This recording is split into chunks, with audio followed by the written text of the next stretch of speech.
She was 18 years old when she went on the ship. She was coming from England to see her sister. Since she never met the relatives, she wore a yellow ribbon so that she'd be recognized when she got here.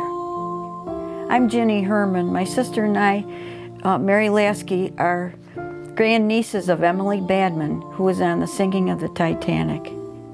On the night the iceberg hit, Emily felt a bump, but she didn't think much of it. There was a knock at the door, and she and her 3 cabin mates were told to get up to the deck. When they got there, they were told to get into the lifeboats. When she got in the boat, a man threw himself into the boat and was taken off by crew members who shot him, and she saw this. Later on, they were rescued by the Carpathia and taken to the United States. When my grandmother read in the papers about the Titanic sinking, she was very optimistic. She said, "Emily is safe and well, safe and well." A few days later, Grandma got a telegram, "Safe and well, Emily," the very words that my grandmother had said. Emily married Michael O'Grady, and they had 4 children, 3 sons, and a daughter, Titania.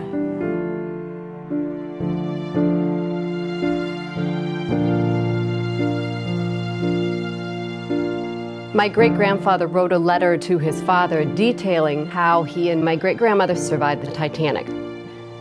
My name's Kelly French, and my great-grandparents, Nell and John Snyder, sailed on the Titanic. They were returning from their honeymoon in Europe when the boat hit an iceberg.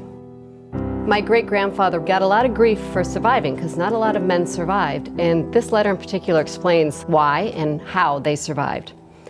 We were both asleep when the boat hit. When we reached the top deck, only a few people were about, and we were all told to go down and put on our life belts.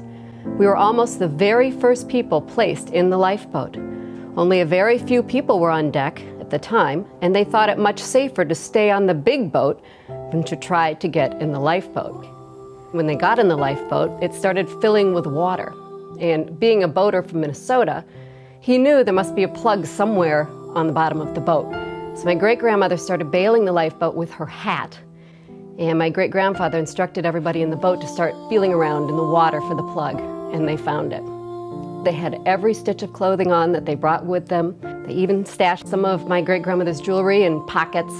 They rowed all night, and by 5:30 in the morning, the Carpathia showed up, and that is how they survived the Titanic.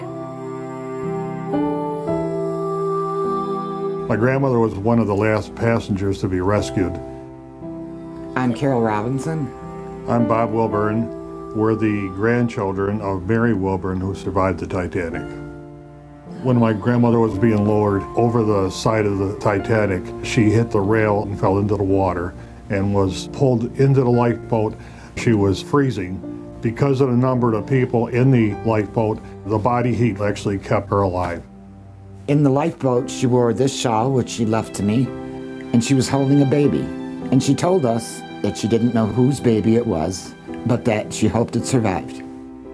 When my grandmother told the story of the Titanic, which was very few times, the band was playing as the Titanic went down, and she always ended the story with tears in her eyes, saying the men were so brave.